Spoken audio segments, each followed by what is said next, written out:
Antes de iniciarmos essa entrevista, eu já peço para que você deixe o like nesse vídeo. Pessoal, o nosso canal ainda é pequeno, ainda temos poucas visualizações no conteúdo.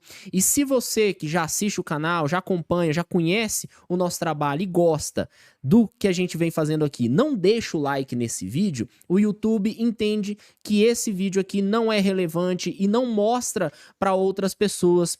Portanto, para que esse vídeo aqui tenha um alcance legal, eu preciso muito que você deixe o like nesse vídeo. Por favor, beleza? Se não for inscrito, já se inscreva em nosso canal, acione o sininho também. Bom, a entrevistada de hoje, ela é juíza do trabalho aposentada do TRT da 15ª região. Atualmente, ela atua como advogada e é autora e escritora do livro Direito do Trabalho e Processual do Trabalho, da nossa querida coleção Serviços Jurídicos. Sim, hoje eu vou bater um papo com a Maria Cristina Zamuner. Maria Cristina, seja muito bem-vinda ao Portal Paralegal. Muito obrigada, Júnior. Eu estou feliz de estar aqui, principalmente por a gente ter conhecido num momento que eu acho que foi muito especial para você e para mim também, no lançamento, né, do livro. Foi, assim, um desafio para mim, mas foi muito gratificante e estou muito feliz e agradecida por esse convite. Maria Cristina, o prazer é todo meu por você ter topado participar dessa conversa e por você ter feito essa contribuição que a gente não consegue nem mensurar o impacto dessa contribuição que você fez com os graduandos e graduados em gestão de serviços jurídicos, bacharéis em direito de todo o Brasil, né, advogados, todos que são entusiastas e trabalham também nessa área jurídica. Eu tenho muito que agradecer a você por ter escrito esse livro e ter feito parte aqui, ser parte aqui dessa nossa nação aqui dos serviços jurídicos. Maria Cristina, hoje nós vamos falar sobre dicas para uma contratação bem-sucedida, né? Como vocês que estão acompanhando aí o Portal Paralegal sabem muito bem, o gestor jurídico, ele pode atuar também em departamentos de RH. E a Maria Cristina, com toda essa experiência que ela tem na área do direito trabalhista, ela vai contribuir aqui com a gente com algumas dicas que servem para você, que é gestor jurídico e pretende atuar nessa área, e também para empresários, né, Maria Cristina? Você pode dar aí um resumo sobre o que você vai abordar aqui nessa conversa de hoje? Então, Júnior, como eu assim faço uma advocacia voltada especificamente para empresas, então eu estou todo dia assim lado a lado do setor de recursos humanos, do RH da empresa. E eu vejo a importância, né, desse setor estar bem preparado, atualizado, capacitado, porque o RH começa tudo aí. É ele que vai dar todo o suporte para a alta gestão, né? Com relação às contratações. E quando você fala 5 dicas, é porque na hora da contratação que começa os equívocos. Então, a alta gestão está aí, colocando tudo em cima do RH. Então, há essa necessidade de um RH não só conhecer as leis, né? Quando eu falo conhecer as leis, eu não digo só conhecer o que está na CLT, mas ter um conhecimento bem amplo sobre segurança, medicina do trabalho, porque é aí que vai ramificar todo o procedimento e é que a autogestão vai impactar, né, na produção e tudo quanto mais. E assim, eu separei umas 6 dicas, né, que eu vejo no dia a dia com os equívocos que acontecem e que é muito importante, porque não errando na contratação, a gente já tem um meio caminho andado aí para que a empresa tenha um empregado satisfeito no ambiente de trabalho, empregado satisfeito, a produção também vai ter o seu impacto, né? Então, foram 6 dicas que eu separei aí para a gente conversar um pouquinho. Maria Cristina, você falou sobre o olhar além da CLT. E isso me chamou a atenção porque a visão do especialista, na minha opinião, ela é muito importante Eu sou especialista em contratos, fiz uma pós-graduação em contratos. Então, e eu vejo, às vezes, advogados ou pessoas dessa área jurídica tendo uma visão de contratos apenas ali pelo Código Civil, mas a gente sabe que é muito mais além, muito mais profundo do que isso. E quando você trouxe essa referência da CLT, eu falei, ela tá certíssima, eu tenho certeza que ela vai abordar coisas muito ricas, que vão muito mais além da nossa visão aqui. E eu queria que você passasse. Quais são essas 6 dicas? Vamos pela primeira? Vamos lá, mas antes eu só quero fazer um contratempo aí que você falou de contratos e CLT, né? Inclusive, uma das dicas eu vou falar sobre contrato e o direito do trabalho, ele é muito dinâmico. Então, assim, até no meu livro, eu bato muito na tecla de estar sempre atualizado também com a jurisprudência, né? E hoje a gente tem aqui a questão também da valorização da pessoa, do empregado como ser humano, né? Então, tem que ter esse olhar também. Então, eu acho que o RH, sim, tem uma responsabilidade enorme por ocupar esse espaço. E quanto mais preparada a pessoa está, por isso que eu falo, quem tem essa intenção, né, Júnior, de estar no RH, tem que começar já a se capacitar, entendeu? Isso. Porque hoje o mercado de trabalho precisa muito de profissionais qualificados. Isso é muito importante. Então, assim, não dá para perder tempo, tem que se qualificar. Então, no direito contratual, existe o Instituto do Diálogo das Fontes, que não é só o diálogo com o Código Civil, mas a gente vai dialogar, vai compreender todas as fontes que abarcam aquele negócio jurídico específico. Então, se estamos falando de relações trabalhistas, qual será aí o diálogo das fontes? Vamos utilizar o Código Civil, a CLT e todas as outras normas e também jurisprudência, se houver, para analisar se aquele negócio, se aquela contratação é possível, é válida, é eficaz e tudo mais. E eu vejo muita gente olhar isso com o espectro apenas do Código Civil. Mas muita gente faz isso, não é por má fé, nem nada disso. Às vezes é porque só teve essa introdução na grade da faculdade. Por isso que eu sempre fomento, pessoal, conhecimento nunca é demais, uma pós-graduação, um livro específico na área, você vai ter essa noção de abertura e compreensão. Porque a gente busca, né, Maria Cristina, é validade e eficácia jurídica, principalmente nessas contratações, não é? E outra coisa que eu queria acrescentar, que você falou, fontes, Código Civil, são os princípios. O direito do trabalho, ele é muito pautado nos princípios, eles são tão importantes, e uma vez eu cheguei a dar aula na faculdade, e parece que quando você chegava em princípios, as pessoas falavam, mas princípios, nossa, mas o direito do trabalho, ele é muito, assim, os princípios são muito presentes, né, no dia a dia, tanto de empresa como de empregado, na parte processual, material, né? Se a gente consegue internalizar, Maria Cristina, os princípios, porque é quase impossível gravar toda a legislação que existe. O que eu falo, eu também dou aula de direito contratual, regravei recentemente o meu curso, e aí eu falei exatamente na área de princípios, que é o que eu mais gosto, porque a partir do momento que você absorve isso, você compreende as regras do jogo.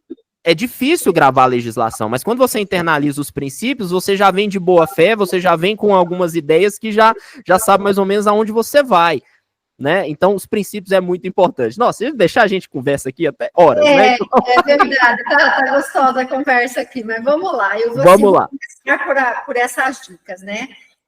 Daí, qualquer coisa, se você quiser dar uma perguntada, a gente vai fazendo aqui de forma mais dinâmica. Então, assim, a primeira coisa é o que acontece. Muitas empresas, elas contratam o empregado, ainda, né, não o empregado, para fazer testes. Teste 2, 3 dias, teste de uma semana, aí já começa o equívoco.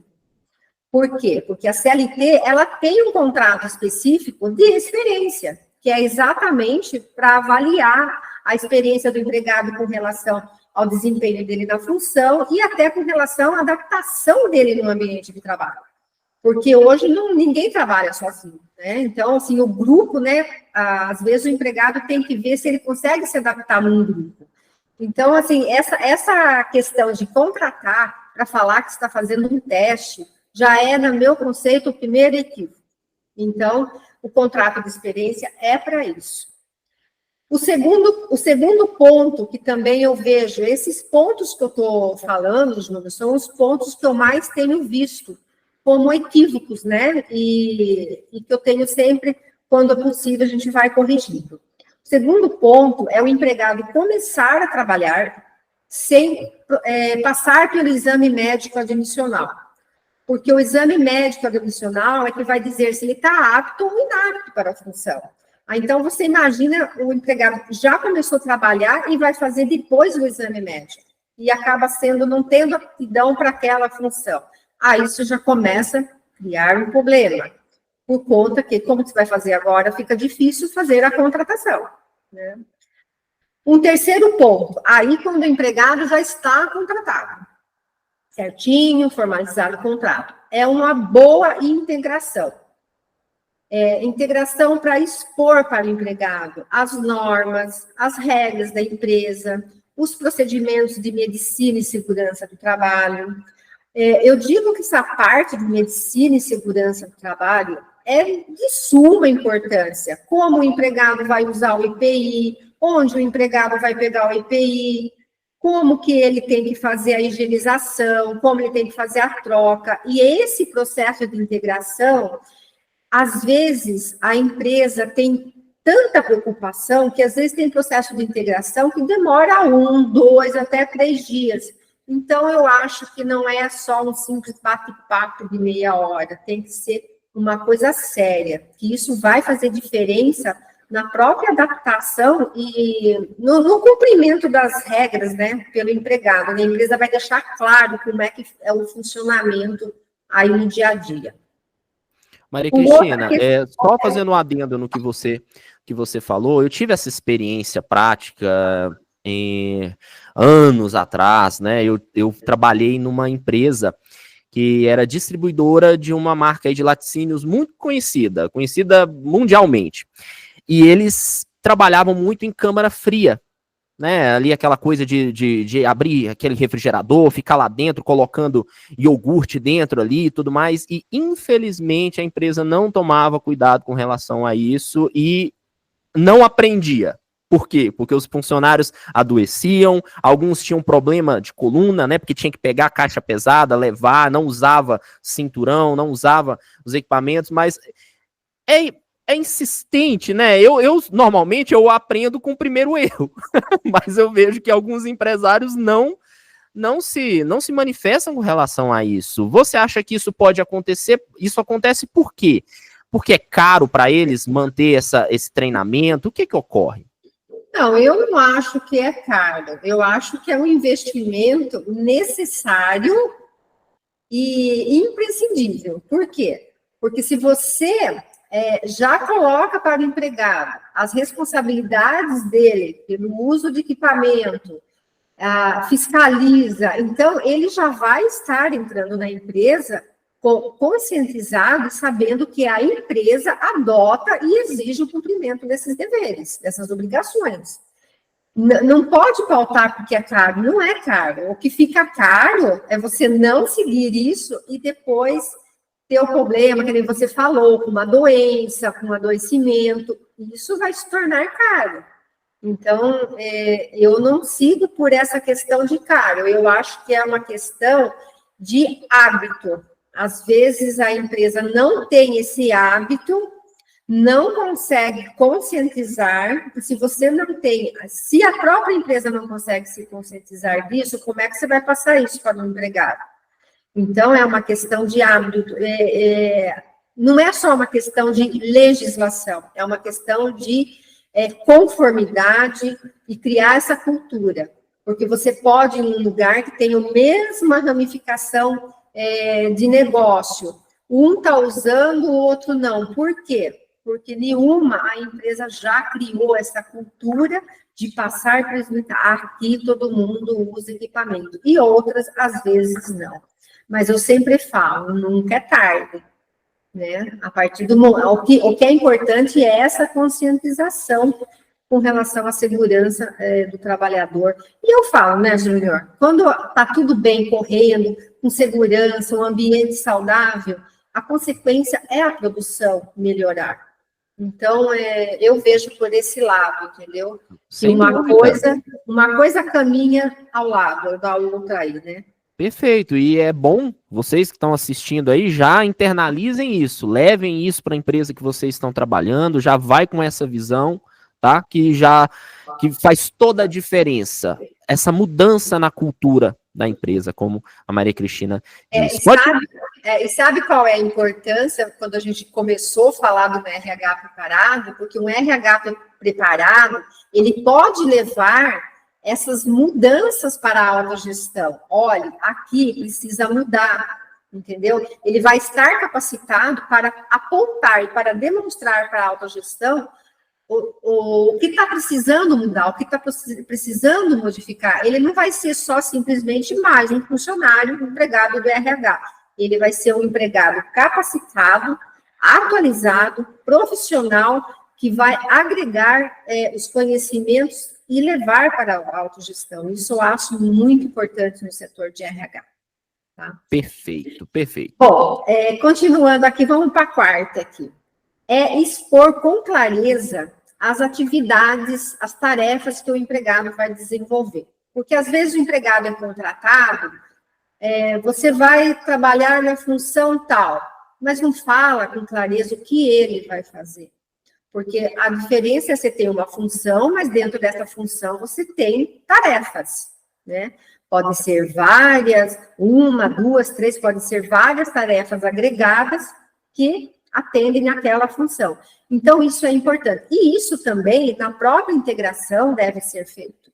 Por isso que eu falo da importância da integração. Você vê que uma coisa acaba tendo ligação com a outra, né? Então, na hora da integração, você expondo com clareza para o funcionário tudo que ele vai desempenhar, eu acho que facilita muito problemas futuros, né? Sem dúvida.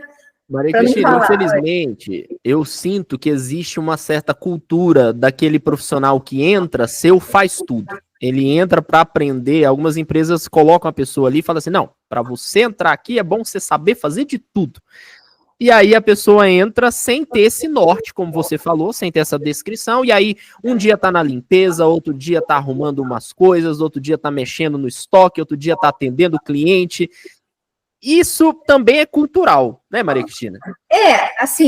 Eu vou fazer só um contraponto aqui na seguinte situação. Às vezes, são tarefas que são correlatas, entendeu? Às vezes, assim, por exemplo, o que acontece muito? Às vezes a empresa, naquele momento, aquela função, talvez a produção esteja parada, alguma coisa, então o empregado pode fazer outra, mas isso não quer dizer que ele está, assim, desvirtuando, acumulando, mas está agregando uma tarefa que é compatível também com a situação dele, a situação física, a situação intelectual, tudo isso. Não estou aqui querendo dizer que ele entrou lá, ele não vai fazer mais nada, mas eu acho que isso tem que ficar bem claro, objetivo, na hora da contratação. Eu acho isso importante, né? Lógico que vai surgir no dia a dia algumas questões pontuais, mas eu não estou falando assim para...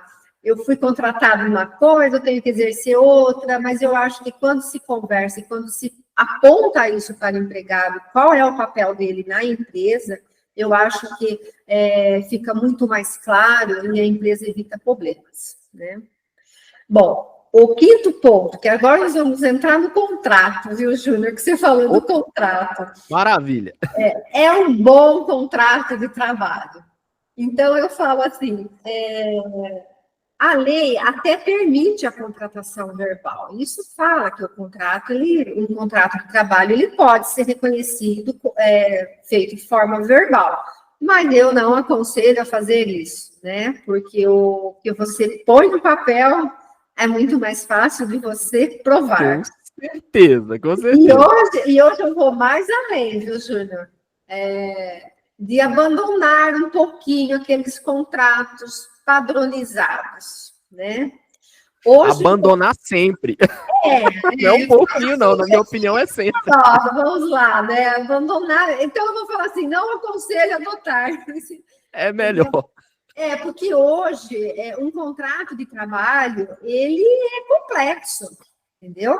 tem deveres, obrigações de ambas as partes. Então, eu sempre aconselho um contrato personalizado, porque é onde a empresa vai colocar as regras delas, né, as obrigações, todas as cláusulas contratuais que possam não deixar margem, né, para dúvidas. Então, assim, a gente tem feito muito esses contratos personalizados.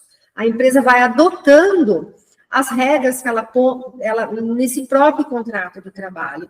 Então, às vezes, o RH, ele tem essa visão.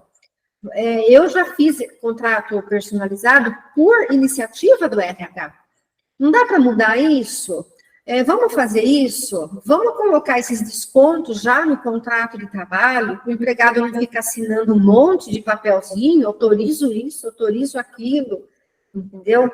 Então, eu acho que isso é muito importante o RH ter também essa consciência, e eu acho que vale muito a pena esses contratos personalizados do que o padronizado, digamos assim, né? Sem dúvida. Como você mesma disse, evita litígios futuros, né, por causa do contrato verbal. Hoje, principalmente, né, que a gente tem essa questão da LGPD, que às vezes o funcionário tem acesso a informações sigilosas, então ele precisa ter uma cláusula de sigilo ali também com relação a informações importantes. Em alguns casos de prestação de serviço, temos ali aquela cláusula também de não competição.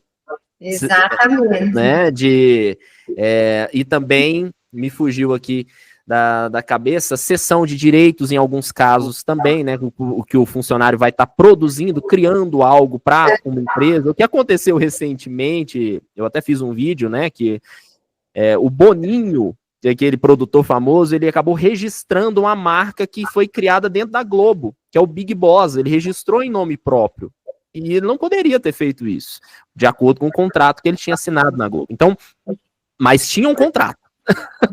Tava tudo certo. E independentemente de não ter contrato, a gente já sabe que não pode, né? Exatamente. Então, aí que eu falo do contrato personalizado, porque às vezes a função, né, que o empregado vai exercer demanda uma diferenciação. Essa questão de cláusula de confidencialidade, que às vezes o empregado está lá trabalhando nos detalhes da empresa, da produção dela, dos clientes dela, que existem a concorrência no mercado de trabalho por si só, né? Então, o empregado precisa ter a cláusula de confidencialidade, e a gente tem feito muito isso. E eu acho que é um diferencial para o RH saber da existência dessa possibilidade, porque às vezes não tem esse conhecimento, sabe? Isso. E olha, vamos falar também um pouquinho sobre essa de não competição. Eu gosto de dar um exemplo. Por exemplo, uma pizzaria contrata um rapaz para ser pizzaiolo, mas vai ensinar para ele a massa de uma pizza que a gente traz de gerações, né? Que veio da Itália, e é uma massa ali secreta, um ingrediente secreto que só aquele pizzaiolo vai ter acesso.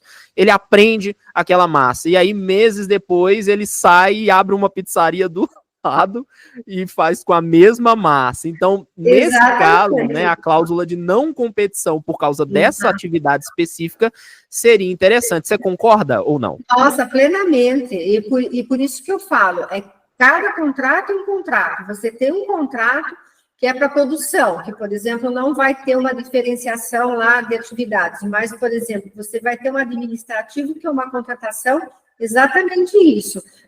O empregado vai trabalhar diretamente com fórmulas, às vezes em laboratório.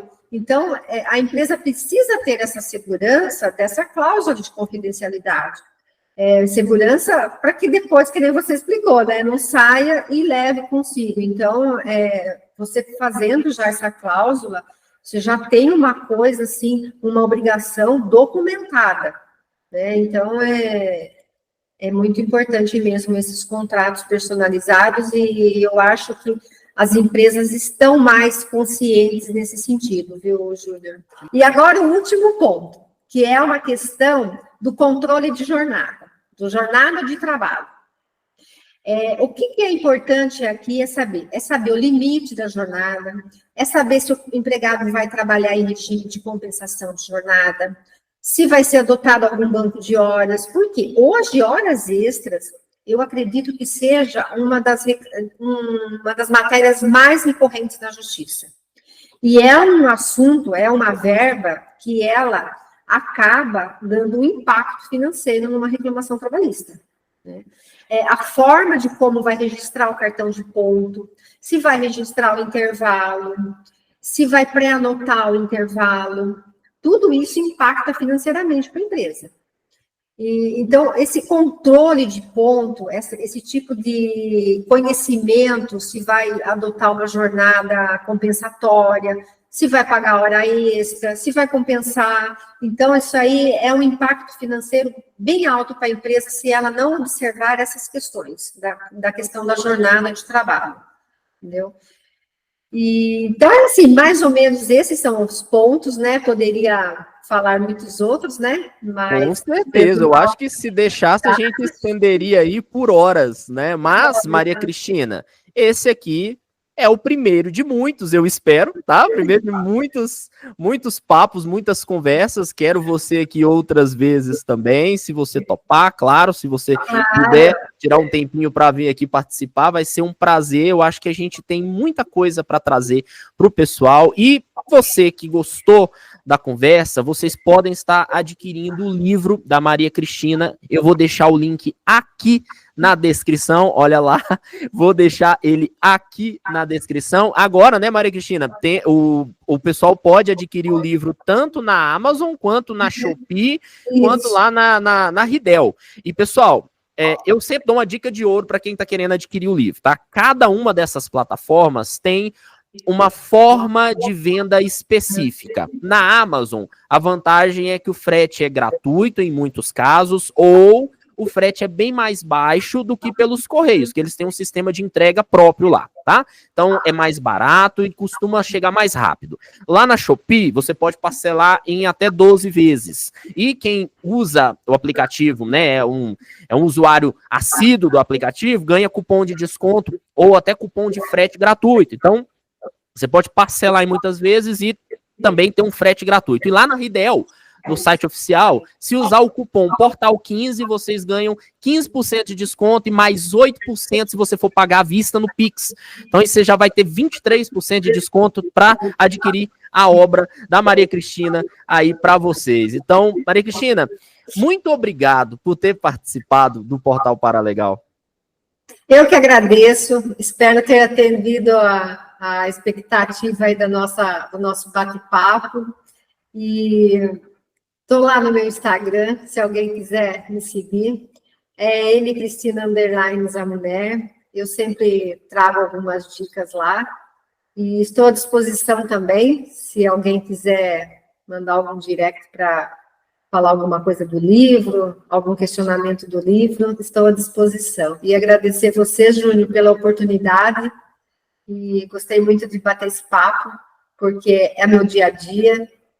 E eu acho muito importante, assim, a gente estar aí do lado das empresas para ajudar a melhorar, né? Trazer coisas boas no ambiente de trabalho.